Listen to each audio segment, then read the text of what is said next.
어찌하여 젖는 자는 때를 정해놓지 아니하셨는고 그를 아는 자들이 그의 날을 보지 못하는고 어떤 사람은 땅에 경계표를 옮기며 양떼를 빼앗아 기르며 고아의 나귀를 몰아가며 과부의 소를 볼모 잡으며 가난한 자를 길에서 몰아내나니 세상에서 학대받는 자가 다 스스로 숨는구나. 그들은 거친 광야의 들나귀 같아서 나가서 일하며 먹을 것을 부지런히 구하니 빈들이 그들의 자식을 위하여 그에게 음식을 내는구나.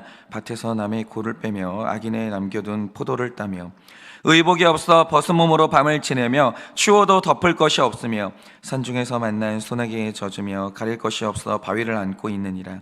어떤 사람은 고아를 어머니의 품에서 빼앗으며 가난한 자의 옷을 볼모 잡았으므로 그들이 옷이 없어 벌거벗고 다니며 곡식 이삭을 나르나 굶주리고 그 사람들의 담 사이에서 기름을 짜며 목말라함에서 술틀을 밟느니라. 성중에서 죽어가는 사람들이 신음하며 상한 자가 부르짖으나 하나님이 그들의 참상을 보지 아니하시느니라. 또 광명을 배반하는 사람들은 이러하니 그들은 그 도리를 알지 못하며 그 길에 머물지 아니하는 자라.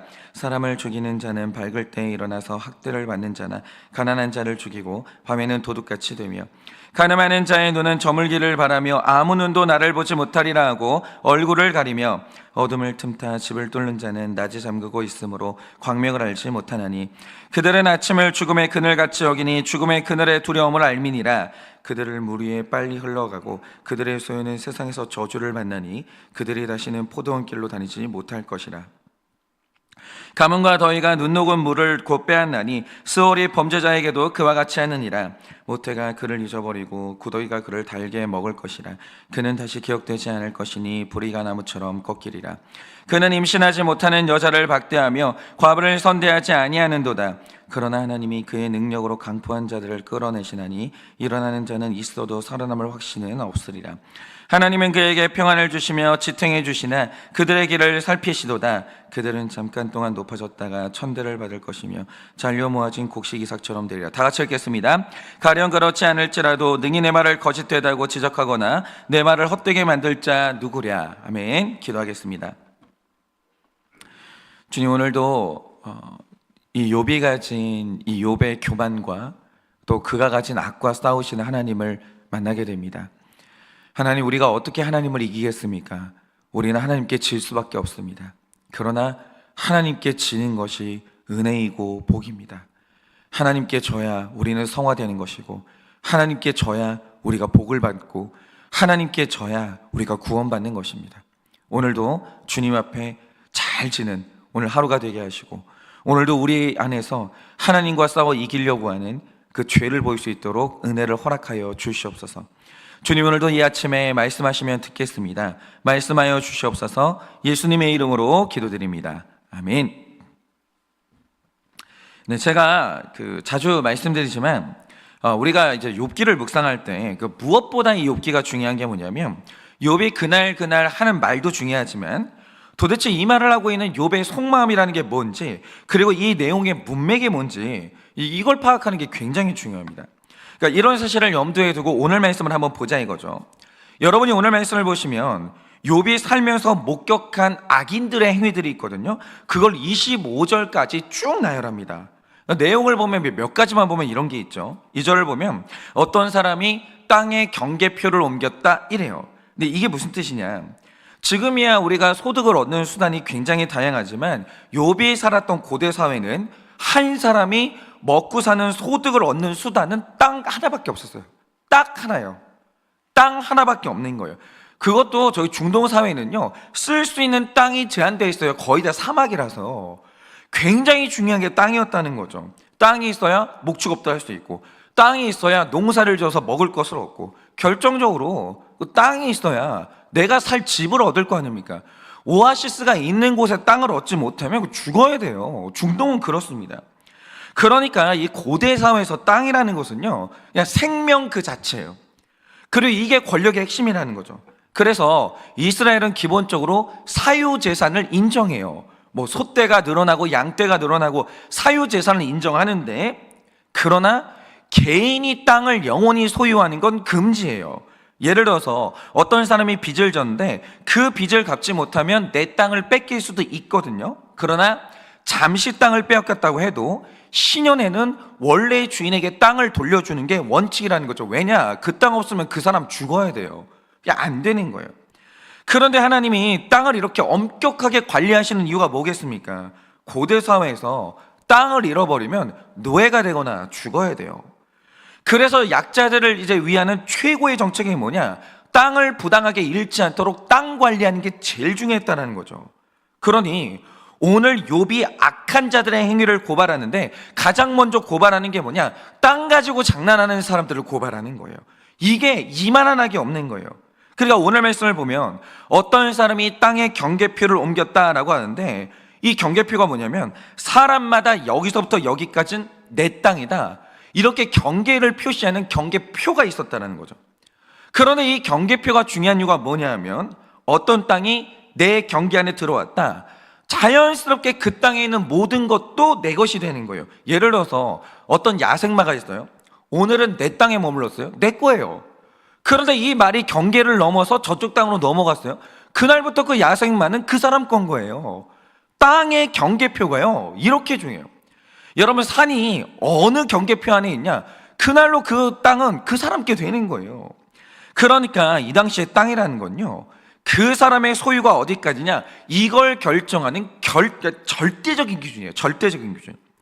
그런데 어떤 사람이 자기 힘을 믿고 내 땅을 넓히겠다고 경계표를 옮겨버린 거예요, 더 넓게.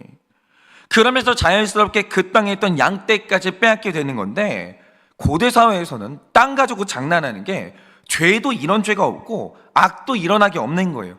그래서 욥이 고발하는 첫 번째 죄가 뭐냐, 이 땅 가지고 장난하는 거예요.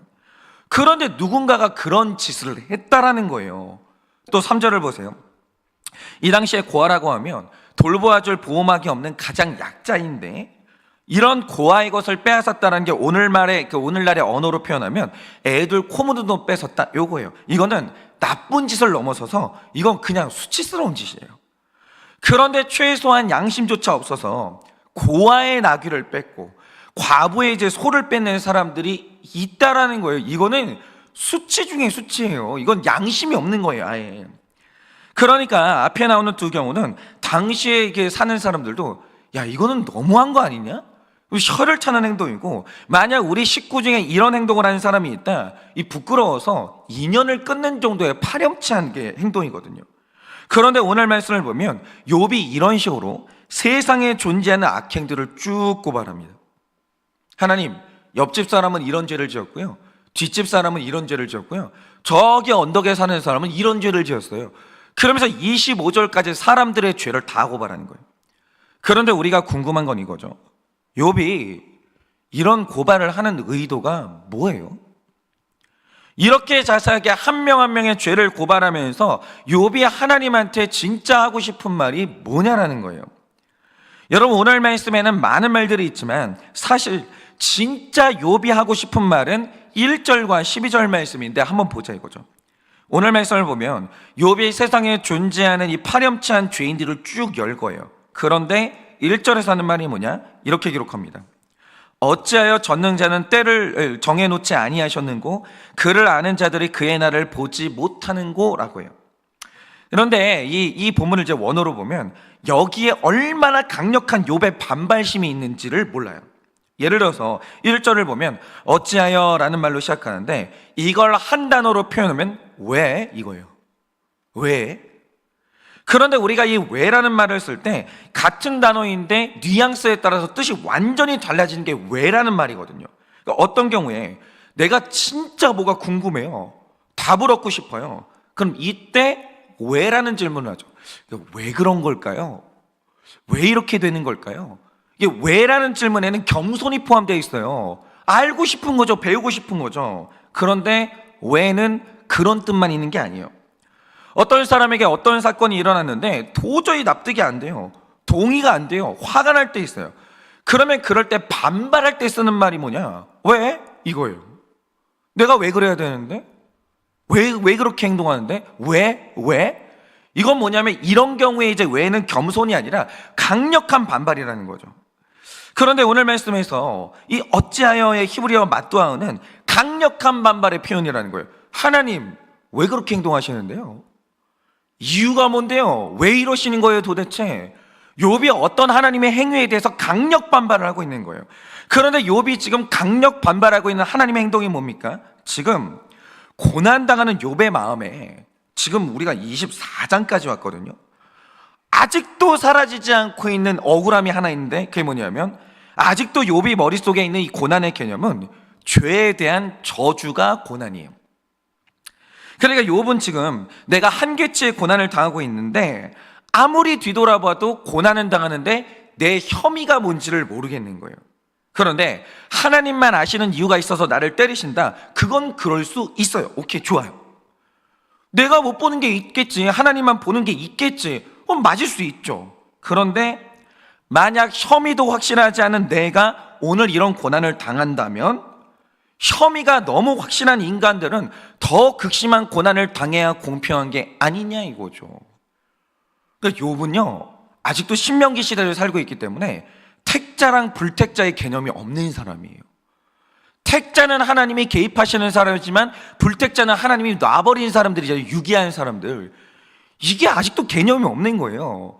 그러니까 이제 욥이 하는 말이 뭐냐면 아니 그래도 의롭게 살아보려고 노력한 내가 이런 고난을 당한다면 아예 대놓고 죄를 저지르는 저 사람들은 더 심한 고난을 받아야 하나님이 살아계신 거 아니냐라는 거예요.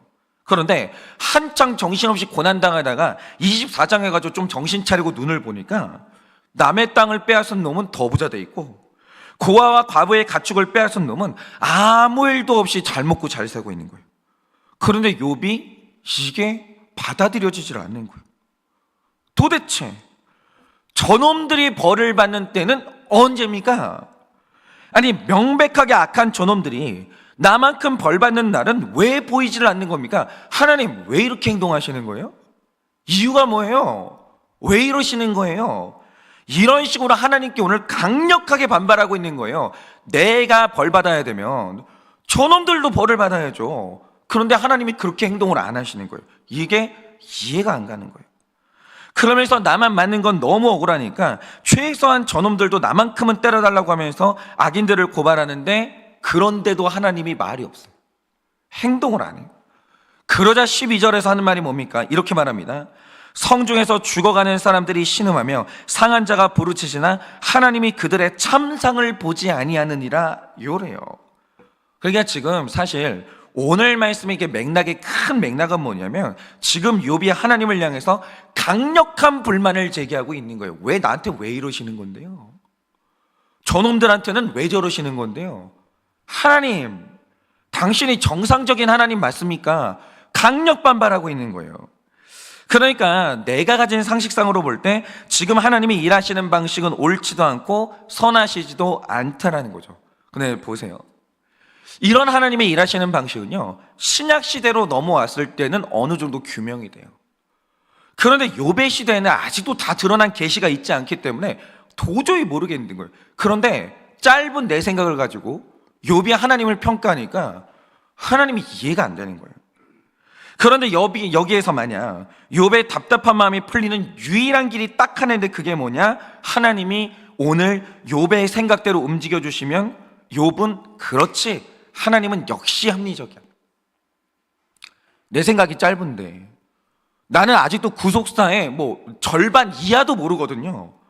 그런데 하나님이 그런 내 생각대로 움직여 주시면 그렇지, 하나님은 역시 합리적이지, 이 느낌이 들면서 뭔가 시원하게 해결된 느낌이 드는 거예요. 그렇게 하시라는 거예요. 하나님, 내가 이해되게 행동하시라고.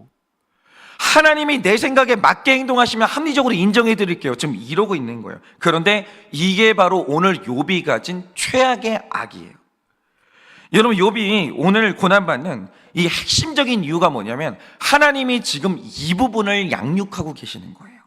그러면 지금 이 본문을 통해서 욥이 보여주는 악, 그리고 우리가 가지고 있는 이 악이 뭐냐? 여러분 잘 들어보세요. 제가 예전에 그 아주대 정신의학과 교수님의 강의 영상을 본 적이 있는데 그 요즘 문제가 되고 있는 이 자녀 교육에 대안을 제시하시는 굉장히 유명한 분이시거든요. 그런데 한번 생각을 해보세요. 저는 옛날 아이 요즘 아이 할 것 없이 어느 시대나 버릇이 없고 통제 안 되는 아이들이 있다라고 생각해요. 그러니까 요즘 아이들만 유독 문제가 되는 건 아니에요. 부모가 문제 보면 어느 시대나 아이들은 문제가 생겨요. 근데 중요한 건 문제아는 없고 문제 부모만 있는 건데, 한 명의 문제아가 생겨난다는 건 부모님의 교육 방식에 뭐가 문제가 있다라는 뜻이에요. 근데 요즘의 아이들을 보면요, 너무 도도해요. 옛날 아이들은 너무 자존감이 떨어졌다라고 하면 요즘 아이들의 문제가 뭐냐 하면 내 위가 없어요. 존중이 없고 그냥 한마디로 버릇이 없어요. 너무 버릇이 없어요. 자기가 세상의 중심인 줄 알고 다 내 뜻대로 움직여야 되고, 내 뜻대로 안 움직여지면 세상이 무너진 줄 알아요. 애들 요즘 너무 이상해요. 너무 이상해요. 그러니까 애들 있잖아요, 약을 안 먹는 애들이 없어요. 요즘 애들 중에서 안 아픈 애들이 없어요. 근데 이유가 뭐냐? 애들이 학대당해서 그런 게 아니라 지나치게 존중받아서 그런 거예요. 다 내 뜻대로 돼야 돼요. 내가 제일 사랑받아야 되고 나는 당연히 대접받아야 되는데 세상이 그래요? 안 그렇잖아요. 근데 애들을 뭐 하늘 끝까지 올려놓으니까 애들이 너무 아무것도 아닌 일을 가지고 충격을 받는 거예요. 이게 지금 부모 교육에 뭐가 문제가 있는 건데, 그러니까 교수님이 요즘 부모님들의 정말 잘못된 교육 방식이 뭐냐, 가정에서 한 사람을 길러낼 때 그것은 두 가지의 방향이 있습니다. 하나가 양육이고 하나는 훈육이에요. 여기서 양육은 한 아이가 안전하게 자랄 수 있도록 보호막을 만들어주고 교육의 기회를 주고 먹을 것을 제공하면서 아이가 생존할 수 있도록 돕는 것, 이게 양육이죠. 그런데 부모님의 역할은 양육에서 끝나는 게 아니에요. 부모님은 반드시 훈육이란 걸 해야 돼요.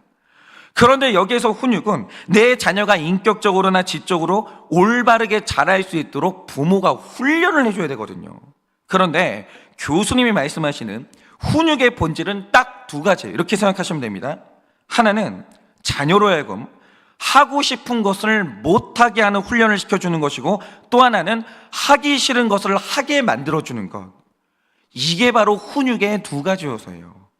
하고 싶은 것을 안 할 수 있는 절제력 길러주고, 하기 싫은 것을 하는 어떤 그런 순종의 마음, 이걸 훈련시켜주는 게 훈육의 두 가지 요소라는 거죠. 그런데 자녀를 키워보신 분들은 아시겠지만 자녀에게 하고 싶은 걸 못하게 하고 하기 싫은 건 하게 만드는 이 두 가지가 세상에서 제일 어려워요. 진짜 어려워요. 사람이라는 게 야생마 같아요. 조그만 애들도요, 이거 두 개 하게 만드는 게 얼마나 힘든지를 몰라요. 그러니까 이거를 훈련이라고 하는 거죠. 이거 너무너무 힘들어요. 그런데 요즘에 각 가정마다 양육은 잘 돼요. 훈육이 안 되는 거예요. 그러면 훈육이 안 되는 이유가 뭐냐? 잘못된 마음 읽기를 해주고 과도하게 존중을 해주는 게 정말 큰 문제라는 거예요. 정말 큰 문제.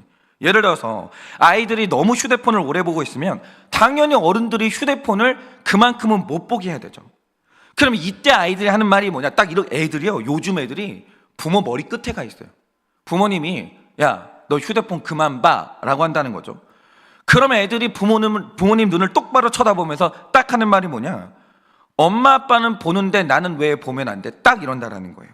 그러면 이때 많은 부모님들이 아이를 존중해 준다고 하면서 하는 말이 뭐냐? 그래, 엄마가 잘못했네 이런다라고 하는데 이게 인격적인 게 아니라는 거예요. 이게 완전히 잘못된 교육이라는 거죠. 물론 자녀들 앞에서 부모님이 먼저 바르게 사는 모습을 보여주는 건 너무너무 중요해요. 그건 인격적인 거죠. 그러나 자기 자신이 통제되지 않는 자녀가 너무 오래 휴대폰을 본다, 이건 명백하게 잘못된 일이에요. 이 아이의 인생을 위해서 명백하게 잘못된 일이에요. 그렇죠? 그리고 일정 시간만 보도록 통제하는 건 부모님의 의도고 명백하게 옳은 일이에요. 이유가 없어요. 이건 좋은 일이에요. 더 보고 싶은데 못 보게 하는 것, 하기 싫은데 하게 해주는 것, 이거는 명백하게 좋은 일이에요. 맞잖아요. 그런데 이 아이가 그런다는 거죠. 엄마 아빠는 보는데 나는 왜 보면 안 돼? 물어본다는 거죠. 그럼 이때 부모님이 해야 되는 말이 뭐냐? 너랑 나는 같지 않아.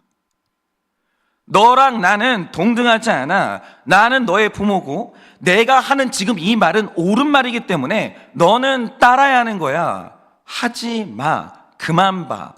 엄마 아빠 말이 옳아. 이런 식으로 너와 내가 동등하지 않다는 사실을 어릴 때부터 확실히 알려줘야 돼요. 교육은 여기에서 시작돼요.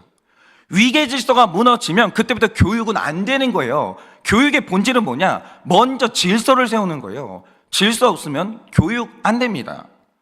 제일 먼저 알려줘야 되는 게 뭐냐? 너랑 나는 같지 않아. 내가 질서상 위고 너는 아래인 거야. 근데 엄마가 하는 말이 지금 옳거든. 너는 해야 돼. 이유가 없어. 이건 오라. 해야 되는 거야. 이 훈련을 시켜야 된다는 거예요. 다시 말해서 위계 질서가 세상에 존재한다는 걸 가르쳐야 인간이 훈육이 되는 거예요. 그런데 이게 중요한 이유가 뭡니까? 하나님이 만드신 이 세상에 위계 질서가 있어요. 하나님이 질서를 만드는데 질서가 이 세상에서 제일 위대한 거예요. 여러분, 이 위계 질서를 인정하고 질서를 존중하고 지킬 줄 아는 사람이 생명을 얻는 거예요. 예를 들면 이런 거죠. 나는 지금 길을 건너고 싶어요. 근데 질서가 뭐예요? 파란불에 건너, 빨간불에 건너지 마.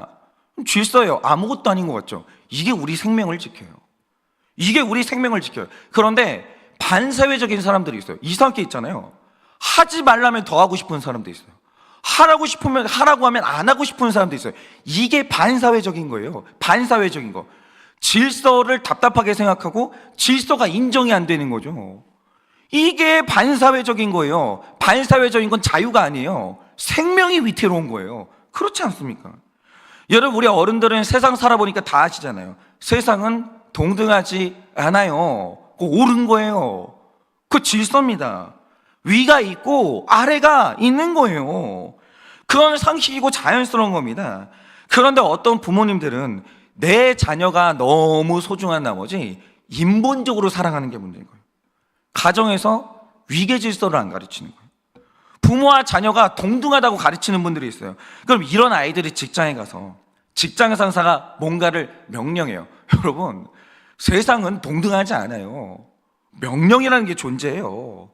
근데 직장 상사가 뭔가를 명령할 때 이해가 안 될 때가 있어요. 그러면 이게 위계 질서를 안 배우면 어떻게 되냐면 그때마다 왜라는 질문을 해요. 왜요?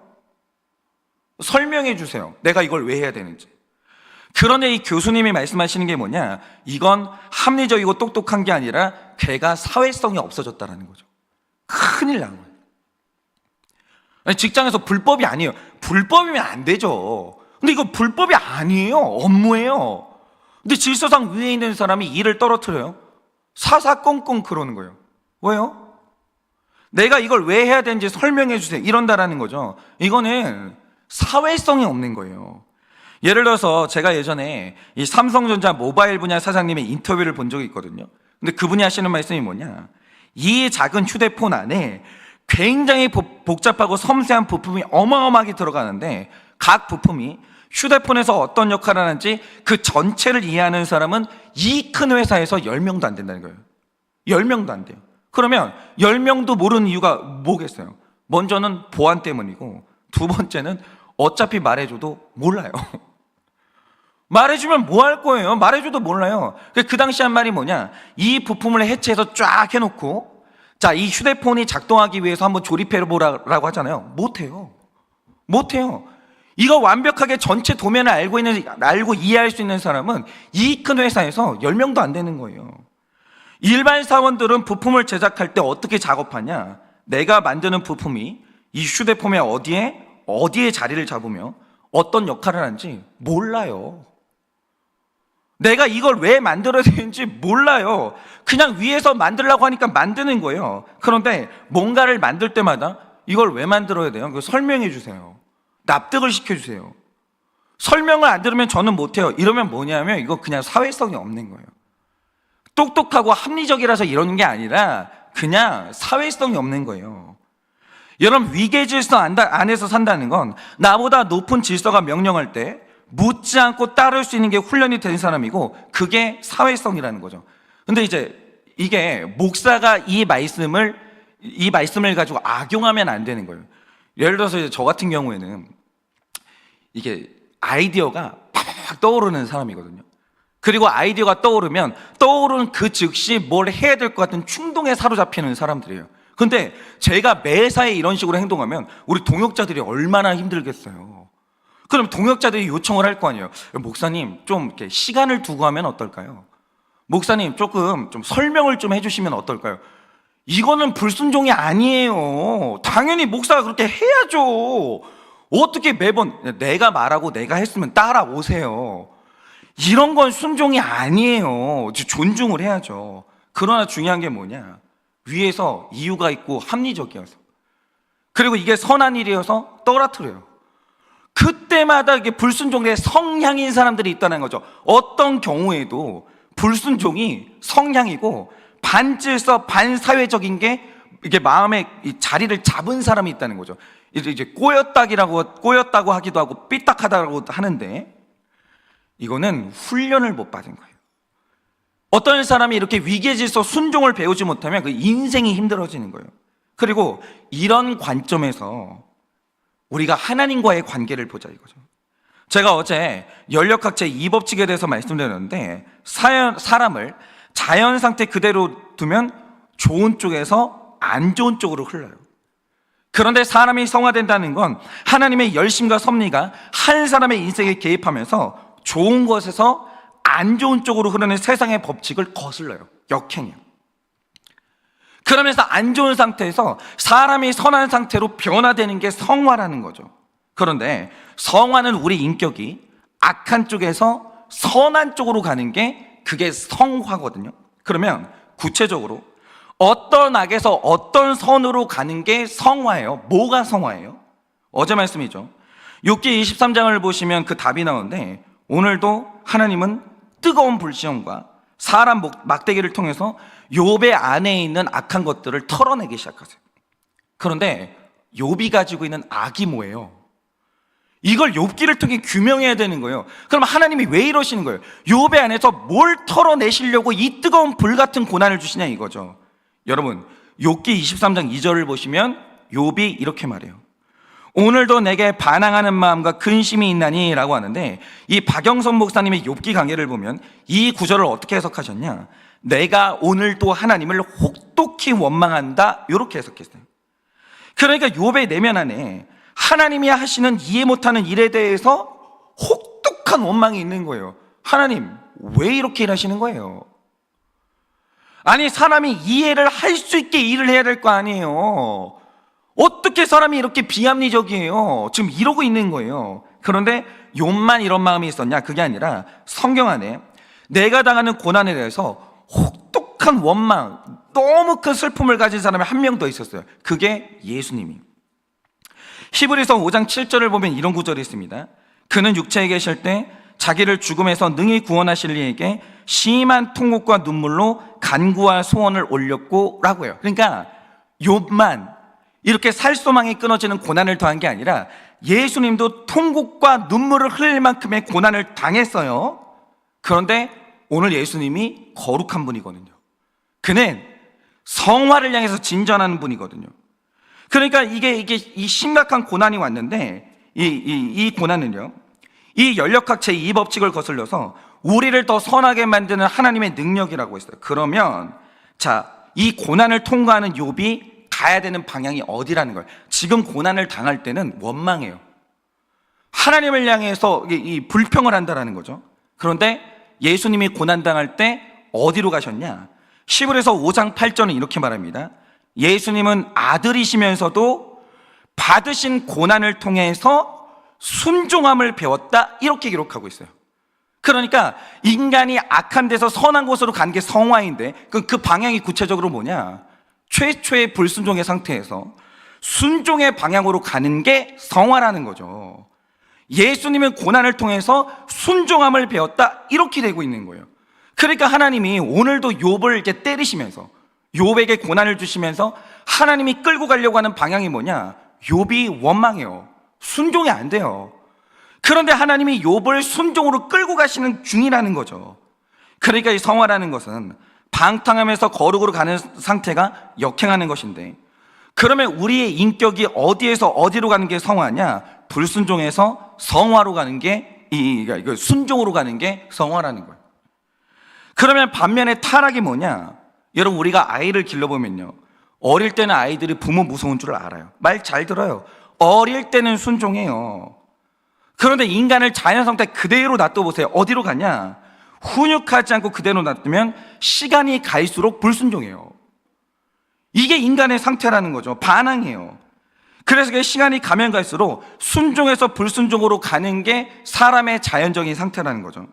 그런데 하나님이 섭리하시는, 하나님이 주시는 고난당했던 성경의 인물들을 보시라 이거죠. 전부 다 순종에서 불순종으로 가는 이 방향을 역행해요. 거꾸로 가요. 처음에 아브라함이요, 끝도 없이 불순종을 해요. 말끝마다 불순종을 해요. 말을 듣는 법이 없어요. 가지 말라는데 가요. 가라는데 안 가요. 처음에 욥이 이 상태에서 그러니까 처음에 아브라함이요, 이 불순종에서 시작을 한다라는 거죠. 그런데 시간이 가면 갈수록 그의 마지막 성화가 어떻게 완성되냐? 하나님이 아들 바치라는데 바쳐요. 순종해요. 이게 하나님이 주시는 고난의 이 방향이라는 거죠. 불순종에서 순종으로 가는 거. 그게 성화인 거예요. 여러분, 베드로를 보면 예수님이 십자가로 갈 때마다 불순종하거든요. 안 된다는 거예요. 나는 못한다는 거예요. 옳지 않다는 거예요. 그런데 베드로가 연단이 와요. 하나님이 그를 때리십니다. 그 안에서 악이 털어져 나가는 거예요. 그래서 베드로가 시간이 가면 갈수록 보여주는 모습이 뭐냐? 십자가에 순종하기 시작해요. 그리고 마지막에 그 자신이 십자가를 기쁘게 짊어져요. 그 위에서 베드로가 죽어요. 그러니까 이 사람의 거룩이라는 것은 정확하게 구체적이어야 되는데, 거룩이 뭐냐? 거룩은 방향이에요. 어떤 방향이냐? 불순종에서 묻지 않는 순종으로 가는 게, 그게 성화라는 거예요. 그게 성화라는 거예요. 그런데 오늘 욥이 보여주는 모습이 뭐냐? 하나님이 구속사에서 거대한 프로젝트를 진행시키는데, 이게 욥의 시점에서 보면 무려 2000년짜리 프로젝트예요. 그러니까 하나님이 어떤 일을 하실 때 욥에게 아무리 설명을 해줘도 욥은 못 알아들어요. 그걸 어떻게 알아들을 거예요? 그래, 이 거대한 이 구속사의 흐름 속에서 욥은 아주 작은 하나의 역할을 맡았을 뿐이에요. 중요하지만 욥은 부분의 역할을 맡았다고요. 그런데 이 전체 맥락에서 나한테 왜 이런 일이 일어나야 되는지 하나님이 욥에게 설명을 어떻게 해줘요? 그거는 욥의 지성을 넘어가는 일이에요. 스케일이 너무 크다는 거죠. 그러나 하나님은 100% 선하시고 옳으시기 때문에 사람이 하나님의 일하심에 대해서 보여줄 수 있는 최고의 겸손이 뭐냐? 이때 묻지 않고 순종하는 거예요. 묻지 않고 순종하는 거예요. 그런데 오늘 욥이 보여주는 모습이 뭡니까? 내가 하나님하고 동등한 줄 착각해요. 이거 엄청난 문제예요. 그리고 내가 이해하지 못하는 일은 비합리적이라고 하면서 하나님 보고 내가 이해할 수 있도록 일하라고, 감히 창조주 하나님을 길들이려고 하는 거예요. 하나님, 내가 이해할 수 있게 일하세요. 설명이 좀 되게 일하세요. 안 그러면 하나님은 말이 안 되시는 거예요. 이런 식으로 하나님하고 나하고 동등한 줄 알아요. 하나님이 내 눈높이에 있는 줄 알아요. 이게 뭐냐? 타락이에요. 교만도 있잖아요. 이런 교만이 없는 거예요. 그러니까 이제 이런 거죠. 우리 집에 이 꼬마 하나가 있고 아빠가 있는데, 얘가 아빠한테 자꾸 자기 방식대로 일하라고 하는 거예요. 아빠, 내가 이해할 수 있도록 일해. 그러니까 내 마음에 들도록 일해. 윗사람이 아랫사람한테 그렇게 요구할 수는 있지만 아랫사람이 윗사람한테 그렇게 요구할 수는 없는 거예요. 예를 들면 이런 거죠. 나는 하루 종일 그 사무실에서 일하고 있는데 우리 사장님을 보니까 업무 시간에 골프 치러 나가는 거예요. 근데 그게 옳아요, 그래요? 직원들이 모르는 게 있는데 그거는 놀러 가는 게 아니에요. 밖에 나가서 영업하고 있는 거예요. 여러분, 100명 중에서 월마다 월급을 받는 사람이 고민이 클 것 같으세요? 월마다 100명한테 월급을 주는 사람의 고민이 클 것 같으세요? 월급 주는 사람의 고민이 크죠, 당연히. 그렇지 않겠습니까? 아니, 근데 있잖아요. 직원이, 사장이 어떤 일을 하는데 내가 이해할 수 있게 내 생각대로 일하라는 거예요. 이거는 말이 안 돼. 이건 교만한 거예요. 이게 뭐냐면 나하고 내 윗질서가 동등하다고 생각하는데 그건 있을 수가 없는 일인 거죠. 여러분, 오늘 우리가 만나는 분은요, 하나님이에요. 그분은 만물을 죽일 수도 있고 살릴 수도 있는 완벽한 주권자시고, 그분이 그렇게 한다고 해서 피조물인 우리가 감히 대들 수가 없는 하늘 끝에 있는 분이에요. 그분이 우리 만드신 분이에요, 창조자. 그런데 말할 수 없이 타락한 피조물을 그냥 태워버릴 수 있는 권리가 있는 우리 주인께서 우리를 살리기 위해서 자기 피를 쏟았고 살을 찢었어요. 그리고 이후에도 우리를 향해서 하시는 모든 하나님의 행동은 우리 구원이 목적이고 우리 거룩이 목적이에요. 그런데 이런 하나님의 의도와 마음을 십자가를 통해서 자기 사랑을 증명하셨다면 이제 우리가 해야 되는 일이 뭐냐? 하나님이 우리의 삶에 행하시는 이해 못하는 섭리에 대해서 묻지 말고 이 순종한 쪽으로 가야 그게 바로 성화라는 거죠. 그리고 그래 마땅해요. 왜 하나님이 우리한테 설명해야 돼요? 설명하면 이해는 할 수 있어요? 아니, 그러면 하나님의 설명을 이해하기 전에 먼저 학교 가서 수학 문제부터 이해하시라고요. 우주의 작동 원리부터 이해를 하시라고요. 그것도 이해를 못 하잖아요. 그런데 이 복잡하고 변수가 수만 가지도 아니에요. 변수가 몇 개인 줄을 모르는 이 구원의 섭리에 대해서 설명해 주면 이해할 수는 있냐고요. 못 하잖아요. 근데 왜 우리 창조자께서, 왜 우리 주인께서 까마득하게 밑에 있는 우리한테 하시는 일을 왜 설명해야 돼요? 왜 하나님이 우리가 이해되게 이 일을 하셔야 되냐고요. 그걸 요구한 게 누구냐? 그게 사탄이에요. 그런데 이 질서에 순종해서 묻지 않는 순종으로 그를 완전히 신뢰하고 가는 게 이게 바로 거룩이고, 순종으로 이루어지는 결과가 바로 구원이라는 거예요. 그러므로 순종하는 순간이 곧 고난의 종결이에요. 곧 고난의 종결이에요. 순종이 고난을 종결시켜요. 순종이 나의 갈등을 종결시키는 거예요. 순종이 나의 모든 의문을 종결시키는 거예요.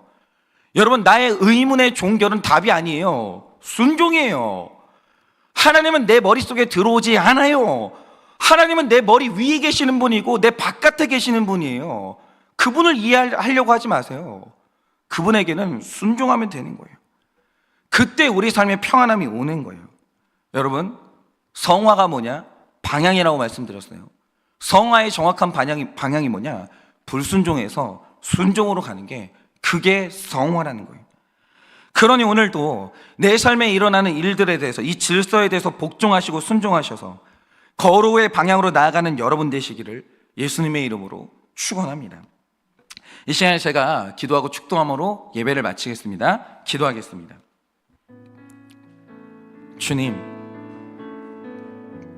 주님께서는 제가 이해할 수 있는 한은 성경 66권을 통해서 최선을 다해 설명해 주시는 인격적인 하나님이십니다. 그러나 주님, 그런다 할지라도 너무나도 미약하고 작은 제가 어떻게 하나님이 하시는 모든 일을 다 깨달을 수 있겠습니까?